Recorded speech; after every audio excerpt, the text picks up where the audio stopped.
Case number 28, ectopic pregnancy. Ectopic pregnancy एक ऐसी condition है जिसमें फर्टिलाइज हुआ एग कहीं भी यूट्रस के बाहर ग्रो हो जाता है या इम्प्लांट हो जाता है। इसमें ज्यादातर ये फेलिपिन ट्यूब के अंदर या फिर जो यूट्रस की नेक होती है सर्वाइकल उसके अंदर जाके वो रुक जाता है।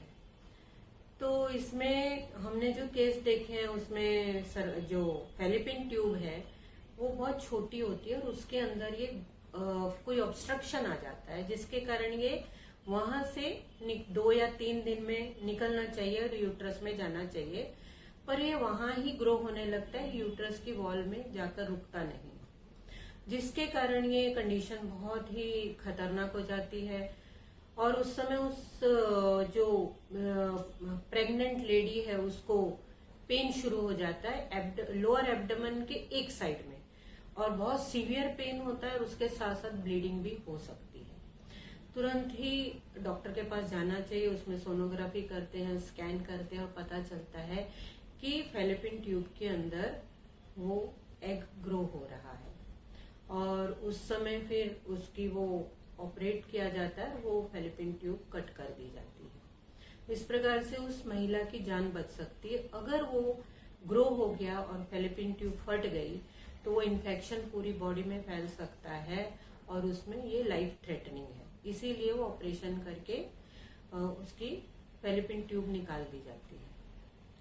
ये केस जब हमारे पास न्यूरोथेरेपी में आया तो हमने रिपोर्ट्स में देखा कि उसके अंदर फेलिपिन ट्यूब के अंदर वो जो कंसीव हुआ एग था वहां पर थोड़ा सा इफ्यूजन फ्लूइड था, और वहां पर थोड़ा सा कुछ मतलब रिपोर्ट में देखा गया कि वहां पर थोड़ा सा इफ्यूजन भी था, पानी भरा हुआ था, कुछ इन्फेक्शन लग रहा था।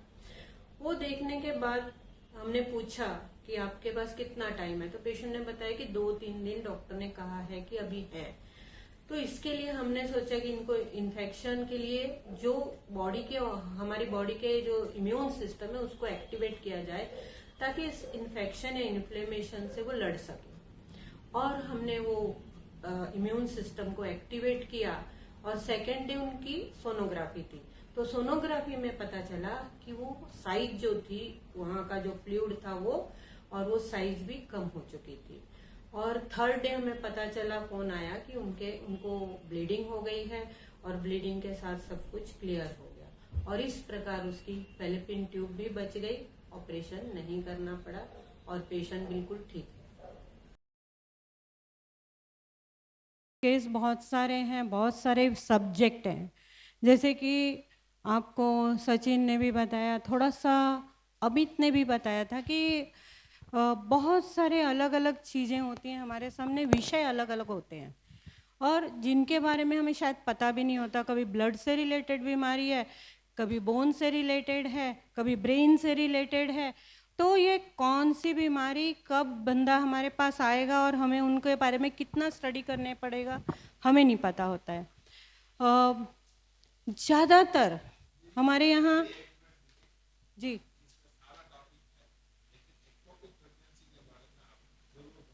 अभी वही बता रही हूँ। तो कुछ हमारे यहाँ ऐसी जो आश्रम से लेके अभी तक हमारी हिस्ट्री रही है, हमारे आश्रम में सिर्फ मेल सीखते थे, फीमेल नहीं सीखती थी। हमारे ज़्यादातर जो लोग होते थे थेरेपिस्ट हमारे सिर्फ मेल होते थे। फिर धीरे धीरे जो लड़के थे उन्होंने अपनी वाइफ को, अपने रिलेटिव को ऐसे सिखाना शुरू किया, और बॉम्बे में मैंने 2001 में क्लासेस शुरू की, गुरुजी की परमिशन के साथ कि गुरुजी मैं मतलब आप आश्रम में सिखाते हैं, वहाँ सिर्फ लड़के सीखते हैं, तो लड़कियों को सीखना है, औरतों को सीखना है, तो बॉम्बे में मैं शुरू करूँ। तो गुरुजी बोले बहुत अच्छा है, शुरू करो, और 2001 से मेरी क्लासेस अभी तक चल रही हैं।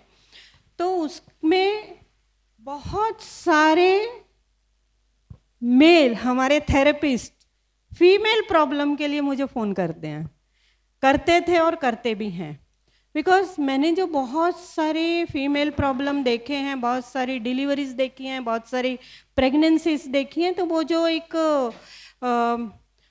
चीज़ें होती हैं, जो एक्सपीरियंस होते हैं, वो थोड़े से ऐसे थे कि उनसे हम न्यूरोथेरेपी को कोरिलेट कर पाते हैं। तो उसमें ऐसे ही एक केस आया था, एक्टोपिक प्रेगनेंसी।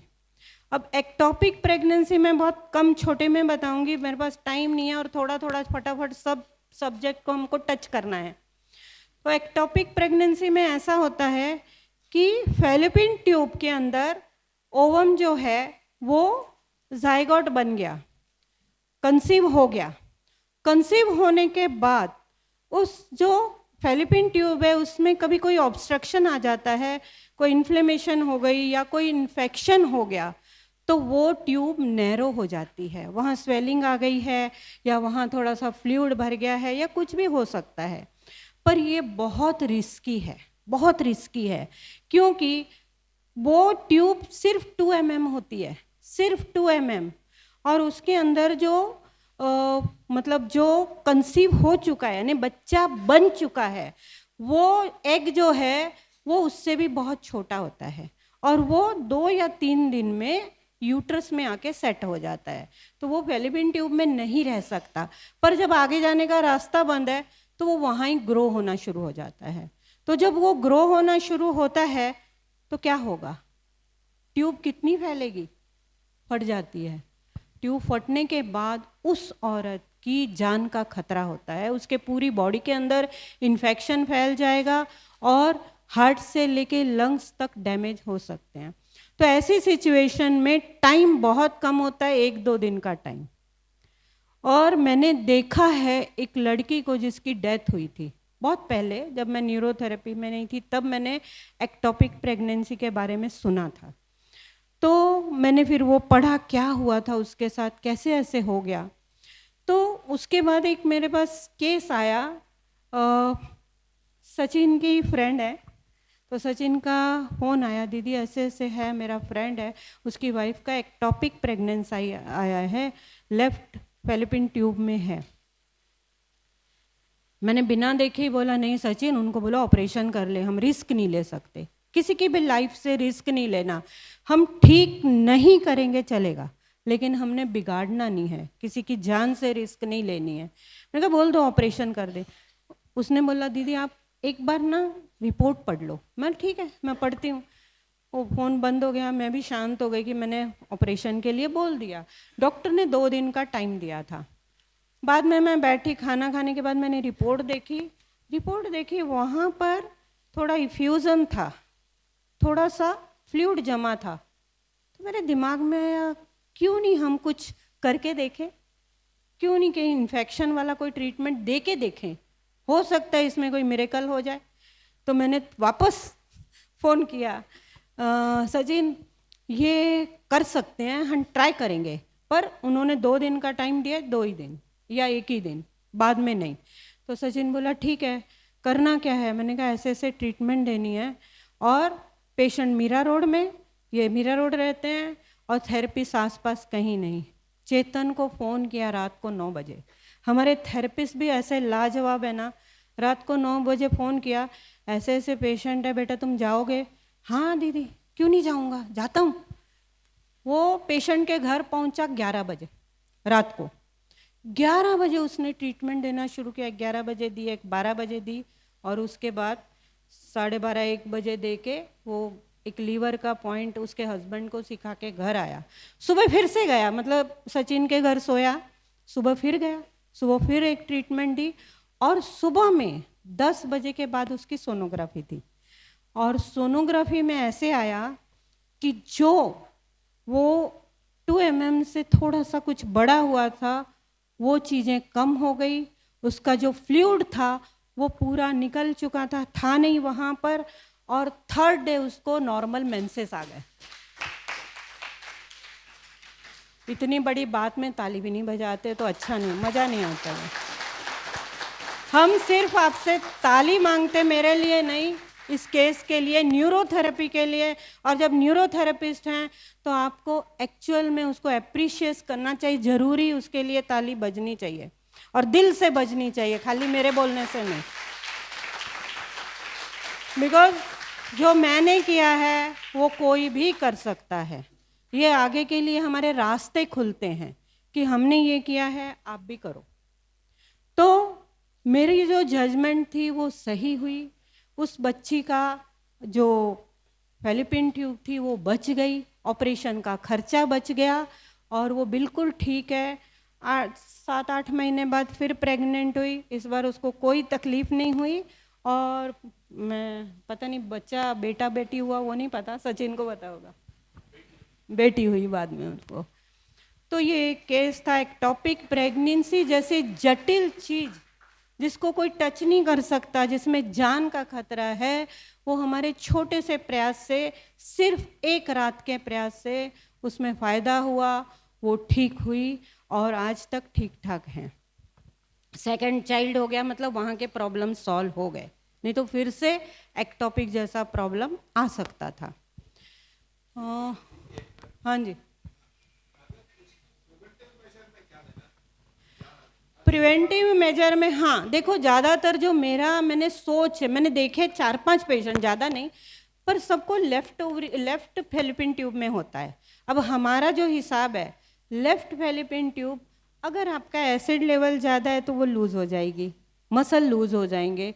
तो हमें चेक करना के उसको बैलेंस करना, और सारे हार्मोन्स के लिए जिम्मेदार है लीवर, गॉल और लीवर, बेसिक केमिकल वहाँ बनते हैं।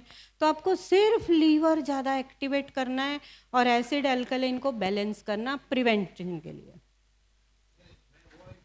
जी